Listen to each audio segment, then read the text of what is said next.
Hi, my name is April Ikeda. I'm a freelance music therapist and I live in Idaho. And today I will be presenting on art, music, and coping for kids. When we talk about coping, then what we're really talking about is how we respond to situations that are stressful or scary or just hard in some way. And our coping skills are things that we do that help us to get through those situations and to deal with them later. And it can be anything from having a nice conversation to keeping a journal to just taking deep breaths when you feel stressed out. And so today we're going to talk a little bit about how you can use art and music as coping skills. A little bit about me. I am 31 years old and I am a board certified music therapist. I was diagnosed with hypermobility Ehlers-Danlos syndrome when I was 10 years old, and I'm the first person in my family that was diagnosed. So there was a lot of years where I had a lot of pain and I couldn't play with my brother or run around with other kids. And my parents just didn't really know why, but I was lucky to get that diagnosis when I did. I mostly used a wheelchair when I was out of the house from ages 12 to 18. And because of that, I had trouble attending school. I did school at home from middle school to high school, through high school. And then I was able to go to college on my own. I have played the piano since I was 3 years old. And later I learned the guitar, the ukulele, and I started singing and making art like painting and sculpture, drawing, all sorts of things. I have nothing commercial to disclose. So we're going to talk a little bit about music therapy because music therapy explains the science of why music affects our body and our mind the way it does. Using music to work on goals that aren't music related. That is what music therapy is all about. So a music goal would be learning the guitar.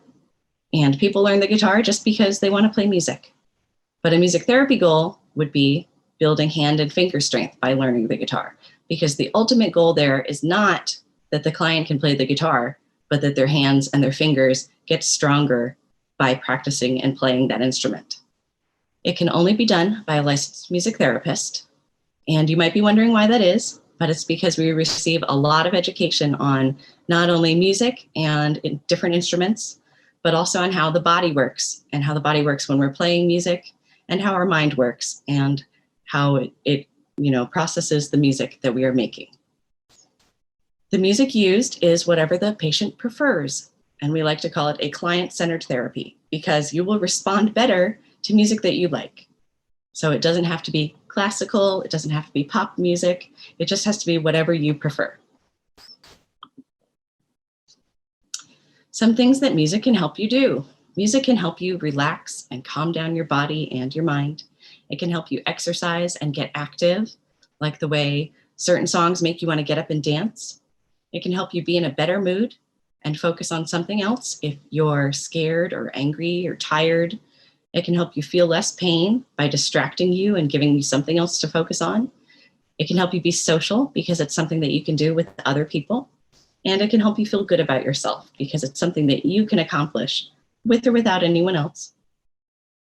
This picture is of my dad and I playing music at an open mic night, which is something we like to do. And that's partially because when I was growing up, I couldn't play a lot of sports or go on bike rides the way that other kids could. And music was always something that I could do with my family in the way that other people had these other activities they did. So how can we add music to our daily lives? You can create a playlist of songs that you like. You can use YouTube and Spotify and iTunes. Those are all services that have some free options. And of course, with the help of your parents, you could do that online. You can create different lists for different moods and situations, like a bedtime playlist.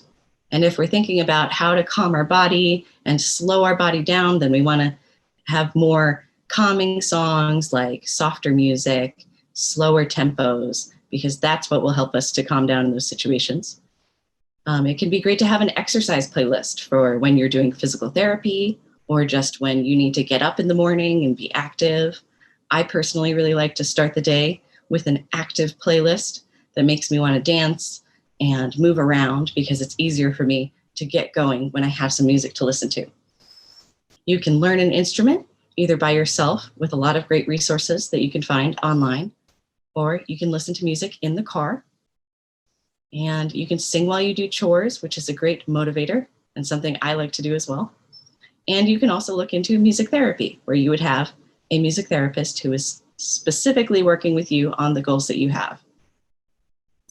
And this is a picture of me teaching my husband how to play the piano. All right, then I have a music activity for us to try. Now, all you need for this is a coffee can or oatmeal container or something else that is kind of round and big and has an opening on one side. And then you need duct tape or packing tape, something that's a stronger tape, and then optional is paper, markers, and stickers to decorate it with. So I'm going to show you how to do this, and you can do it at home. So first what we're going to do is we're going to make an X over the center. And we want to make this tape as tight as we can, because it has to do with how tight the tape is that's going to make our drum sound really good. A lot of people wonder why this shape works for making a drum. There's one line of tape there. And it has to do with the fact that this is hollow inside. That means there's empty space. And so the sound is able to bounce around in there when we play the drum. Having it be this circular shape also helps the sound to be able to move around and echo. So there we have an X on our drum. And I'm going to keep taping and cover any of the open spots that we have.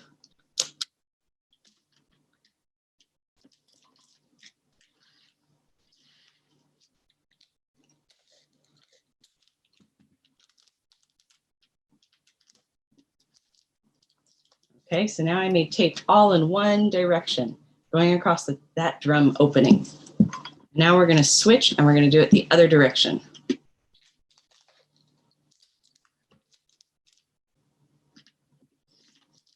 And we want to have maybe 3 or 4 layers of tape.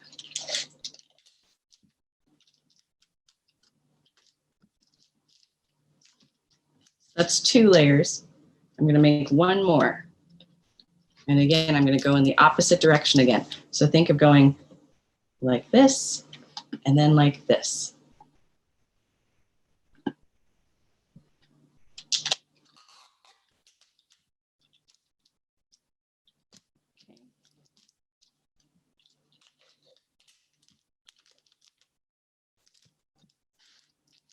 And if you want to decorate your drum, you can. I drew a little picture that I'm going to tape on here. It's a picture of a cat. It's not a good cat, but it's a little cat with some music. I'm going to put that on my drum.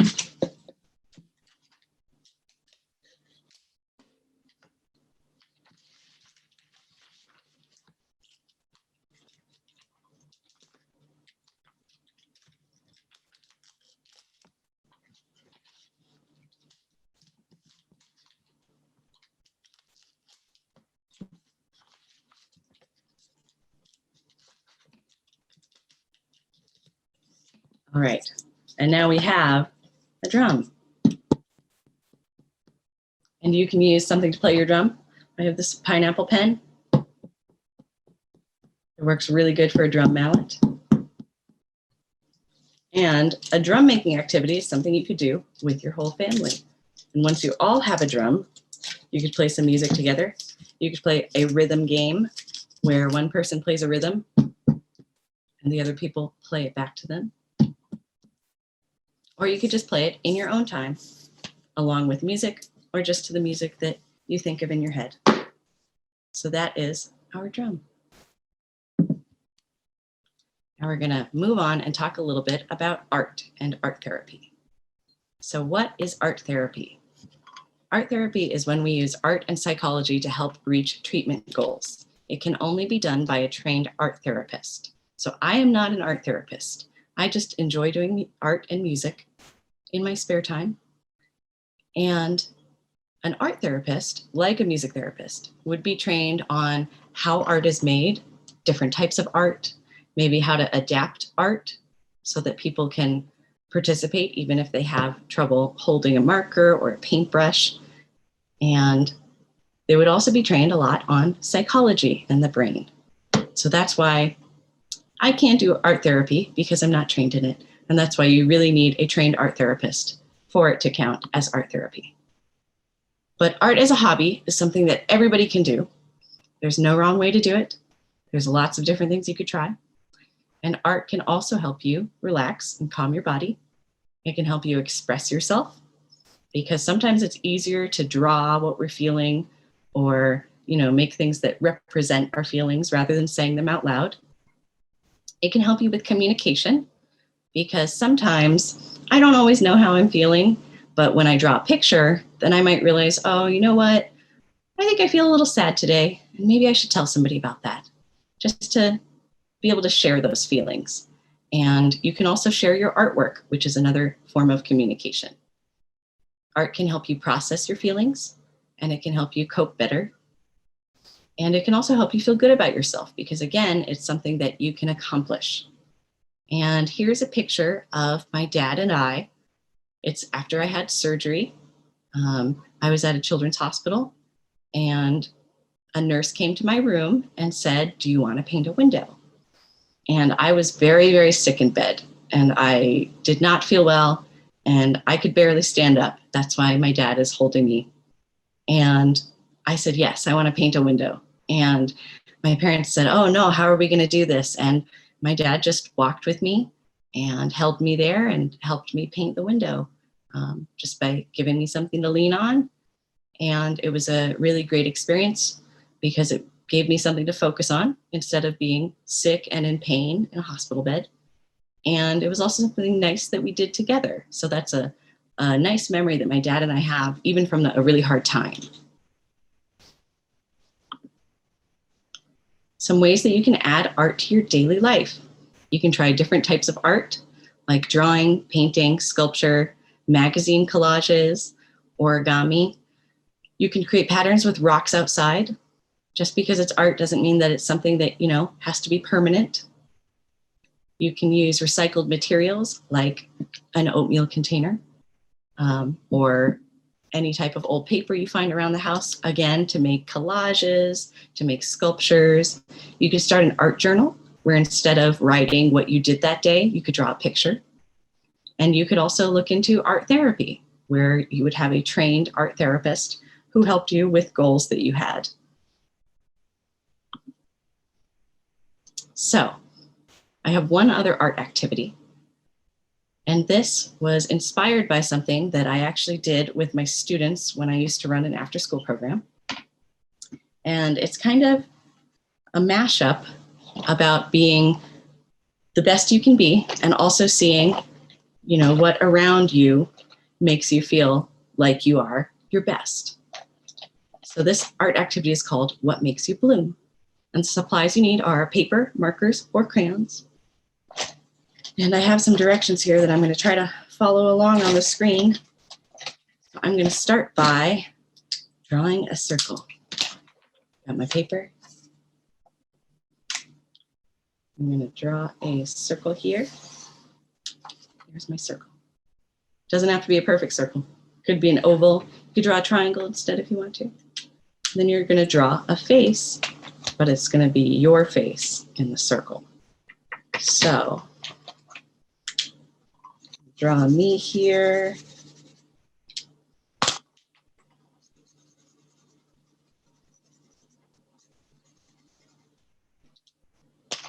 All right, see, I've got my hair going on.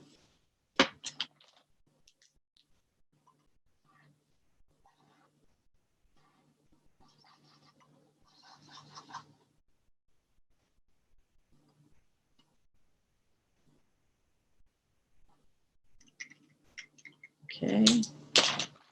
And I think I'll draw a happy face. So here's my face. I always put my little beauty mark because it just makes the picture look complete to me. And now you're going to make flower petals around your face. Your flower petals can be any color. I'm going to use pink because I really like the color pink. Just going to draw some little loopy flower petals.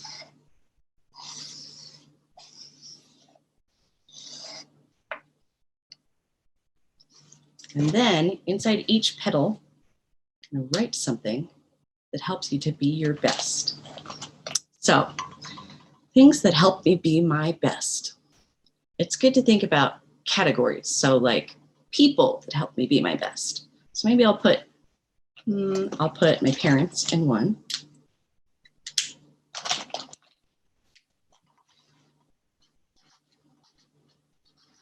I'm very close to my parents, and they have helped me go through a lot of things in my life. So I'm going to add them there as parents that help me be my best. Some other people. I'm going to say my husband, Kurt. I'm going to put his name in here.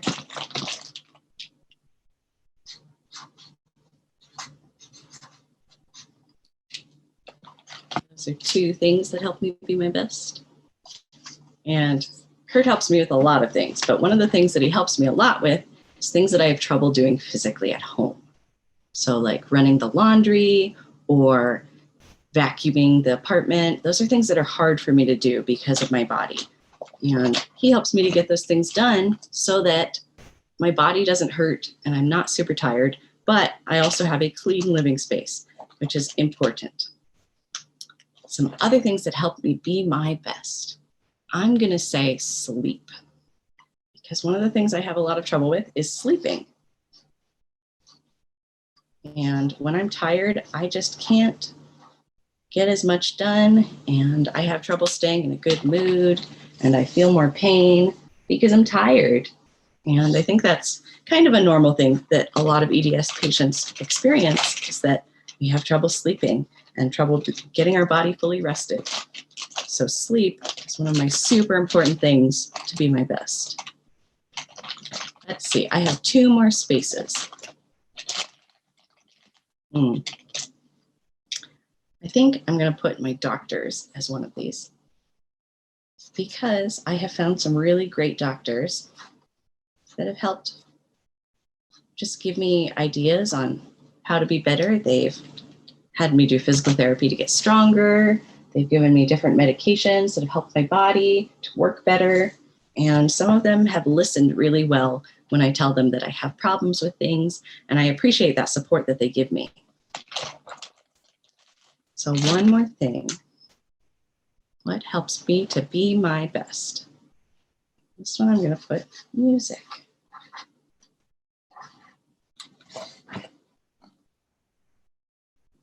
So music also helps me to be my best because it gives me something to do when I'm unhappy. I like to play a lot of music, but I also like to listen to music.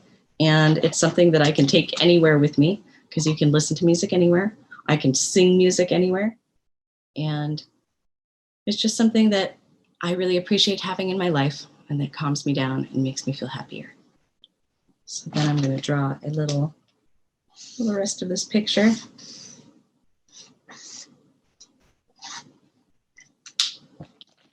Maybe I'll add a little bumblebee, because I like bumblebees. And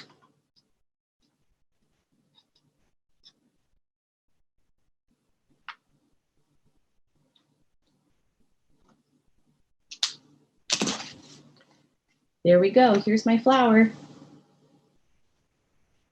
So now I'm going to put this somewhere that I can look at it and remember that I do have these things that help me when I'm not feeling my best and when I just need a little more support.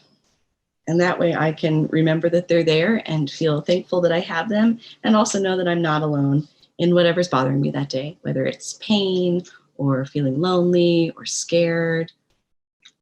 I hope yours turned out well also. So I have some references here for parents and kids who want to learn more. And some of those are the American Music Therapy Association, where you can read more about music therapy. You can also find a music therapist on there if you're interested in working with someone in your area. And you can find some research articles on there as well that talk more about science and the brain and how that whole process works. The American Art Therapy Association is also where you can find information about art therapy and find an art therapist in your area. There's some great resources on there if you're interested. And then a few different articles that I used called Your Brain on Music, Feeling Artsy, Here's How Making Art Helps Your Brain, and Music Therapy Eases Patients' Pain and Helps on the Road to Recovery. And I thought these were interesting articles and that you might enjoy looking into them, or your parents would as well. So thank you so much for joining me today. And I look forward to seeing you in the future. Take care.